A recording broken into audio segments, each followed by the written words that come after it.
Assalamualaikum warahmatullahi wabarakatuh. Ada kekeliruan berpikir nanti kalau anak saya sudah hafal Quran, anak-anak SDIT ini sudah hafal Quran mau apa?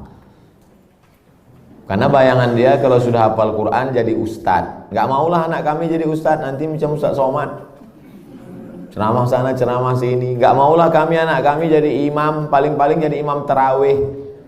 Tolong mindset kita dibetulkan, main otak, setting. Karena banyak juga orang ini main otak setan. Mindset otak setan. Jadi hafal Quran itu bukan tujuan, hafal Quran itu sarana. Tujuannya rumah sakit Budi Kemuliaan, sarananya naik ojek, naik Grab, naik mobil, naik sepeda. Ini ngapal Quran ini sarananya, tujuannya supaya dia menjadi hamba Allah, jangan jadi hamba harta, hamba kuasa, hamba wanita. Kalau sudah dia hafal Quran SDIT, habis itu kita tidak paksa dia mau jadi apa, terserah. Anak saya tak saya paksa jadi ustaz, terserah mau jadi apa dia. Bakat dia kemana? Jadi kalau nampak dari kecil udah megang-megang jarum suntik, memang ke fakultas kedokteran lah itu. Dua kemungkinan, kalau tidak pecandu narkoba. Nauzubillah.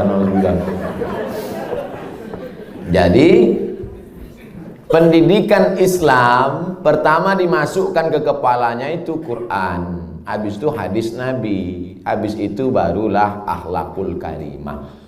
Itu mesti dibetulkan. Jangan nanti berpikir nanti habis hafal Quran jadi apa? Ya tetap jadi profesi dia. Kalau dia jadi pengacara, dia jadi pengacara yang hafal Quran.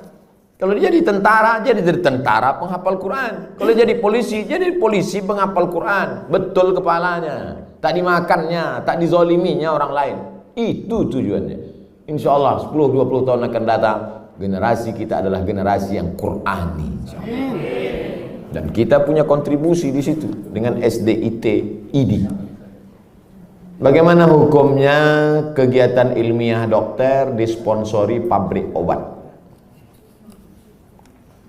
Pabrik obat menyediakan duit 100 juta, dibuat acara ilmiah, seminar, lokakarya segala macam, atau acara agama yang menyelenggarakan dokter.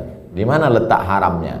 Mungkin akan terjadi kolusi, nepotisme, kecurangan, penilaian tidak lagi normal. Dikhawatirkan terjerumus dalam gratifikasi.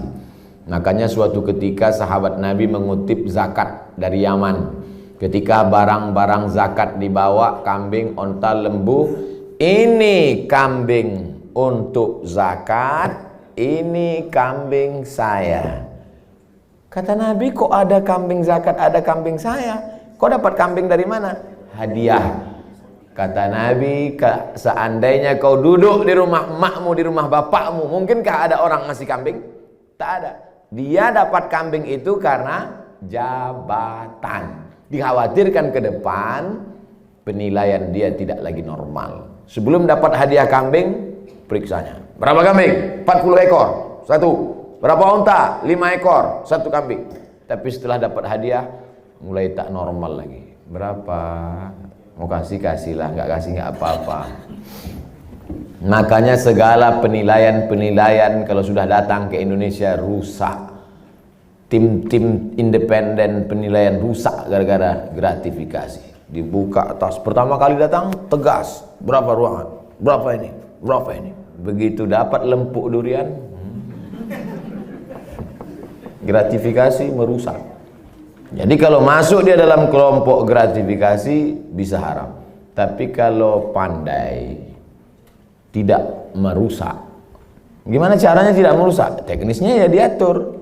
Ini ada sekelompok orang yang menerima dan dia bukan tim penilai, dia bukan tim pemeriksa, dia tidak ada kait mengait dengan keputusan dan dapat, kalau bisa disiasati, laksanakan. Tapi kalau merusak etos kerja, masuk dalam kategori riswah sogok, la'ana Rasulullah SAW ar-rashi wal murtashi, yang menerima sogok, yang mendapat sogok, maka dilaknat Allah Subhanahu wa ta'ala.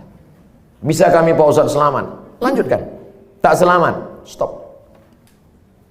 Profesi dokter pria, dokter kandungan, memeriksa pasien perempuan.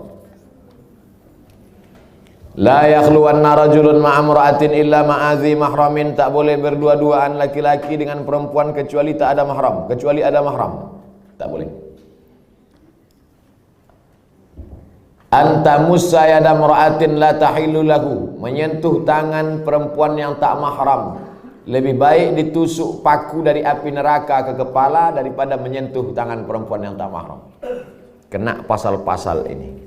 Tapi ada pasal meringankan, ad-darurat tubihul mahzurat. Ternyata ketersediaan dokter perempuan tidak mencukupi jumlah pasien perempuan. Itulah maka tadi saya sebutkan, kalau diterima nanti 20 anak tahfiz Quran SDIT, nanti mesti ada 7, 5, 10 yang perempuan, supaya mereka nanti akan menjadi dokter spesialis kandungan di UII nanti. Amin. Supaya mereka lah yang akan nanti menutupi ketersediaan SPOG, spesialis obgyn dokter perempuan. Karena kalau tidak, khawatir kita akan terjerumus. Tapi bapak-bapak yang spesialis kandungan, karena sekarang tidak terpenuhi, masuk kategori darurat. Saya sampai sekarang belum tahu survei berapa untuk kota provinsi. Terlalu besar mungkin untuk Indonesia, Provinsi Kepulauan Riau, Kota Batam saja. Berapa dokter SPOG perempuan, berapa yang laki-laki, berapa yang hamil perempuan, memanglah perempuan itu hamil. Berapa hitungannya? Kalau satu dokter itu berapa? Kalau masih dalam kategori darurat, tapi kalau hanya untuk tidak darurat. Ustadz dulu, anak Ustadz Mizyan Hazik Abdillah, dokternya laki-laki atau perempuan? Perempuan. Dokter Sri namanya, di depan UIN Suska Riau, Jalan Pelajar, dokter perempuan. Tapi andai tak lagi ada dokter perempuan, hanya tinggal dokter laki-laki, pilihannya antara dua. Kalau tidak ditangani dokter laki-laki, mati. Maka tak boleh pilih mati. Assalamualaikum Bapak, ya istri Bapak sedang hamil tua, kami tidak ada lagi dokter perempuan, yang ada dua, mati atau dokter laki-laki. Biar aja mati. Haram hukumnya memilih mati. La tulqu bi aidikum ila tahlukah. Tak boleh menjerumuskan diri sendiri kepada kematian. Pilihlah dokter laki-laki dengan alasan darurat. Jadi bapak dokter jangan merasa kau sedang berbuat dosa besar, tapi kau sedang menyelamatkan orang banyak. Saya tak bisa merasakan gimana rasanya jadi dokter laki-laki yang memeriksa perempuan. Apakah tak ada lagi nafsunya? Atau dia macam menengok daging sapi saja? Itu tak bisa kita rasakan, karena semua kata-kata yang bercerita tentang rasa, rasa pasti berdusta. Kata tak dapat menceritakan rasa. Tak bisa. Oleh sebab itu, kalau ada terlintas di hati bapak macam-macam sambil memeriksa itu, banyak-banyaklah istighfar. Astaghfirullah. Banyak minta ampun. Solat sunat supaya hati terjaga. Tapi yakinkan bahwa perbuatan bapak bukan dosa. Jelas jawaban saya. Bagaimana pandangan Islam suntik botox mengurangi kerutan yang tak bersifat permanen, bertahan 6 bulan? Tak boleh mencabut uban, karena uban itu nanti di akhirat akan menjadi cahaya. Lama saya berpikir, uban kok cahaya? Kenapa uban tak boleh dicabut jadi cahaya? Baca hadis, jangan baca hadisnya, baca syarah penjelasannya. Rupanya dengan melihat uban di cermin, ingat tua, ingat mati, bertambah takut, bertambah amal. Makanya dengan bertambah takut, bertambah amal, maka akan menjadi cahaya. Itu rupanya korelasi uban dengan cahaya. Apa hubungannya dengan kerut? Kerut sama uban juga sama, mengingatkan bahwa kita sudah tua. Saya dulu waktu muda tak ada ini. Saya tengok foto-foto saya yang lama waktu di Mesir, ganteng juga. Saya sudah tua. Tapi dengan tua ini kita sadar bahwa sudah tua, bahwa kita ini akan mati. La'ana Rasulullah SAW al-wasimat. La'anallahu al-wasimat. Hadisnya riwayat Abdullah bin Mas'ud. La'anallahu al-wasimat. Allah melaknat perempuan tukang buat tatu. Wal mutasimat, minta buatkan tatu. Wal mutanammisat, apa ini? Alis, mencabut alis, mencukur alis. Wal mutafallijat, gigi. Karena orang kalau sudah bertambah tua, bertambah giginya. Bukan gigi itu bertambah panjang dia. Maka gigi itu dia otak-atik. Zaman dulu orang kalau mau nikah tak ada pakai akte kelahiran. Sama macam mau beli sapi kurban, kambing kurban. Gimana kita tahu umur kambing itu sudah 2 tahun? Tengok giginya. Orang pun juga tengok giginya.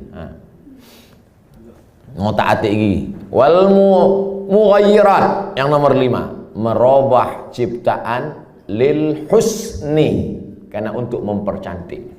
Kalau merubah ciptaan dari yang tak layak menjadi layak. Ibu bapak dokter yang gigi, tukang pasang kawat gigi, jangan sangka itu perbuatan haram. Ada memang dia perlu. Ada orang ini kalau dia senyum sama kita 3 hari kita tak bisa tidur. Nah, itu memang perlu dibetulkan, perlu luruskan, diperbaiki. Tapi kalau hanya untuk gaya-gaya aja, hari Senin pink, hari Selasa hijau, ini mubazir, perbuatan saya saudara setan. Oleh sebab itu maka kira-kira suntik botok mengurangi kerutan ini termasuk yang mana nih? Masuk kategori nomor 5, mughayyirat lil husni, merubah untuk mempercantik-cantik saja. Sebetulnya saya tengok-tengoklah,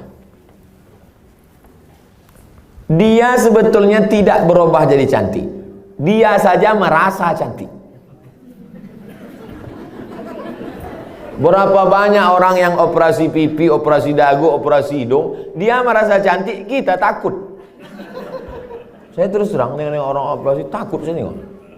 Dan saya tengok wajahnya yang operasi itu bentuknya sama-sama aja semua kan. Sama, macam bencong. Hidung panjang, dagu panjang, panjangnya tak tentu arah pula. Rupanya silikon itu tidak bisa berinteraksi dengan darah. Akhirnya membusuk. Busuklah darah di hidung ini. Kata dokter, ini mesti dipotong. Dipotong hidung ini. Alhamdulillah ada terapi lintah. Akhirnya digantungkanlah lintah. Digantungkanlah lintah di sini. Untuk menyedot nanah tadi. Biasanya kalau kulit kita digantungkan lintah, itu 1 hari lintah itu bisa tahan nyaman. Tapi pas ditempelkan ke hidung, asal tempel jatuh. Asal tempel jatuh, kata lintah. Lintah pun tak mau. Terapi lintah. Bayangkan itu lintah. Yang mau lintah darat aja yang mau. Saking kan busuknya hidung yang gara-gara silikon tadi. Wala udhillannahum, aku sesatkan mereka, kata setan. Setelah sesat, wala umanniyannahum, aku buat mereka berhalusinasi, berimajinasi. Apa kata setan? Kau cantik, kau cantik, kau cantik, kau cantik, kau cantik, kau cantik, kau cantik. Dia saja merasa cantik. Orang merasa ngeri. Hai yang asik dibuat setan operasi, sesungguhnya kau saja yang merasa cantik, sesungguhnya orang merasa ngeri. Tapi orang nggak jujur. Gimana Jeng? Aku kelihatan cantik nggak? Wow, amazing. Padahal dalam hatinya macam hantu gue tengok.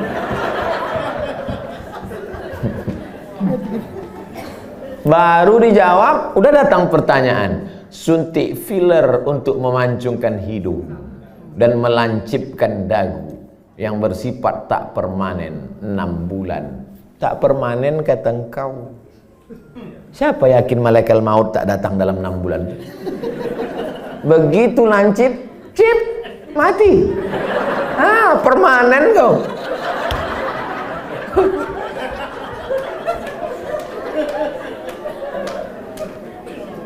Kau cantik bukan karena dagu kau lancip. Kau cantik bukan karena hidung kau panjang. Kau cantik karena bekas air wudhu. Kau cantik karena habis baca Quran. Kau cantik. Yang mengatakan cantik tak cantik itu kan hati. Betul? Bapak-bapak ganteng. Ganteng. Bininya tidaklah jelek, tapi rasanya taklah sepadan berjalan. Pas ditanya orang, Pak, siapa perempuan paling cantik?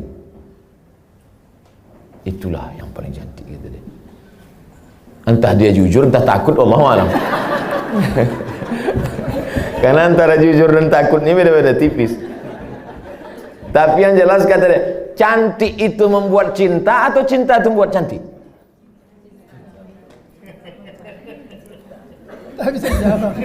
Gara-gara cinta itulah orang menjadi cantik. Karena kalau cantik itu relatif. Gara-gara cinta itulah orang menjadi cantik. Dan cinta itu letaknya di hati. Kalau sudah ibu sentuh hati bapak itu, tak perlu dagu ibu lancip. Macam dagu kambing pun cantik ibu tengok.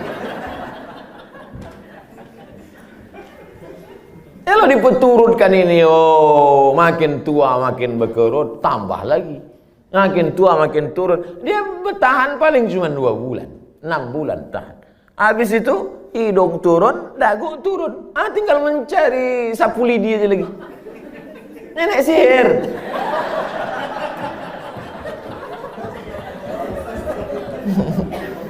Berhentilah. Berhenti. Usah dipeturutkan ajakan setan ini. Yang mengerjakannya gimana, Ustaz?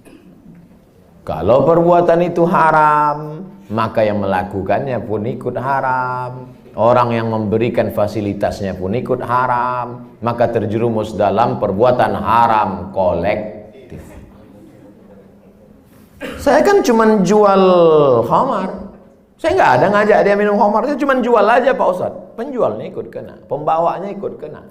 Khamar itu 6 ikut kena. Penjualnya, pembelinya, yang menuangkannya ikut semua. Supirnya ikut kena. Security-nya ikut kena. Tarik benang untuk meniruskan pipi, bertahan setahun, masuk pasal 5 semua. Jadi Islam itu unik hebatnya, dia tidak menyebutkan 1, 2, 3, tapi menyebutkan secara umum dan terkait. Mukjizat ini Nabi disebut punya jawami'ul kalim. Kalimatnya singkat tapi makna pada sampai hari ini bermakna. Apapun namanya, yang merubah ciptaan Allah bukan karena darurat, bukan karena tak layak, merubah yang tak normal menjadi normal boleh.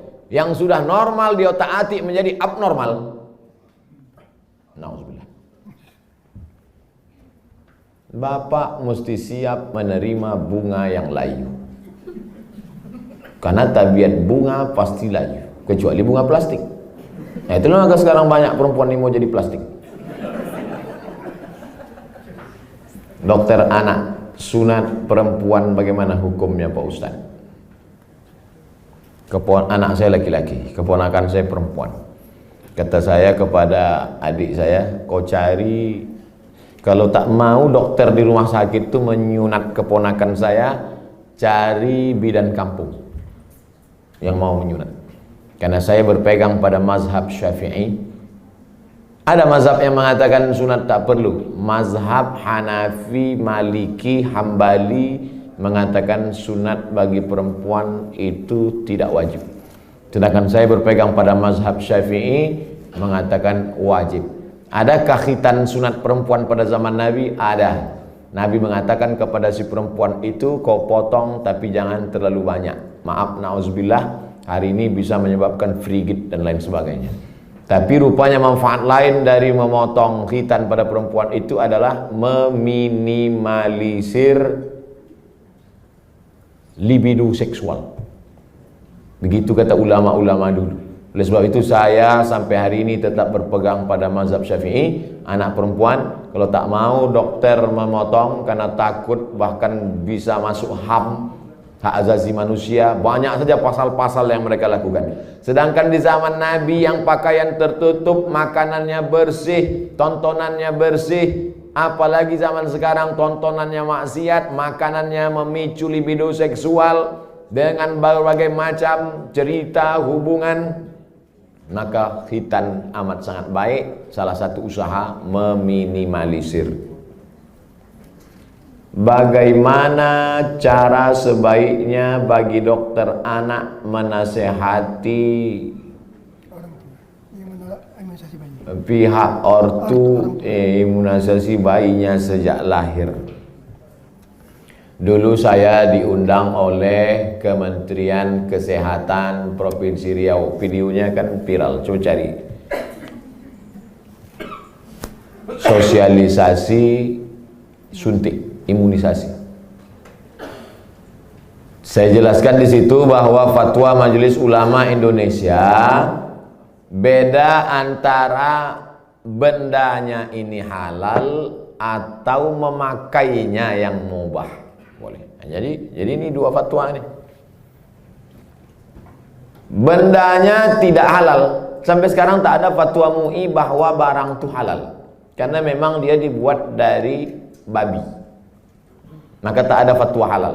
Yang ada itu fatwa mubah, boleh menggunakannya karena alasan memilih dua mudarat yang teringan.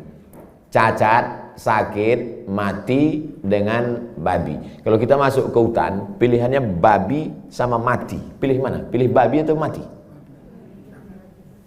Orang Batam pilih gonggong. Tak boleh pilih mati. Pilih babi. Pergilah kita berdua ke dalam hutan. Tak ada makanan. Ustaz, pilihannya dua nih Ustaz. Kita mati atau makan babi? Ayo kita makan babi nih. Hanya untuk menyambung hidup, sementara dapat pisang. Tapi setelah dapat pisang, tinggalkan babi. Yang tua nanti pas dapat pisang, saya makan pisang. Bro, ayo makan pisang. Enak babi ini Ustaz. Tak bisa. Mana tahu nanti datang pakar medis dunia, entah dari mana, dibuatnya lah barang dari yang halal, maka kita tinggalkan yang ini. Tapi sementara dia datang, maka menggunakan ini hukumnya mubah. Jelaskan itu. Kami tak bisa menjelaskannya Pak Ustaz. Tontonlah video ini. Potong. 1 menit tak sampai tadi. Masukkan ke Instagram. Tontonkan ke ibu tuh. Saya tak mau. Tonton ibu. Nggak mau, ini Ustaz radikal katanya. Kalian carilah Ustaz yang agak-agak lembut sedikit.